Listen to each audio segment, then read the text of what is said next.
ओठ लाली ओठ पडीम मारी फेस पकीरीम शादी बाद लगा तारू हे जान तू अपनी सैया सेवा कर से दिया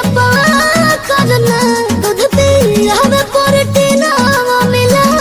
करना तबे भल बा कमरिया मोर चाह करना तबे भल बा कमरिया मोर चाह करना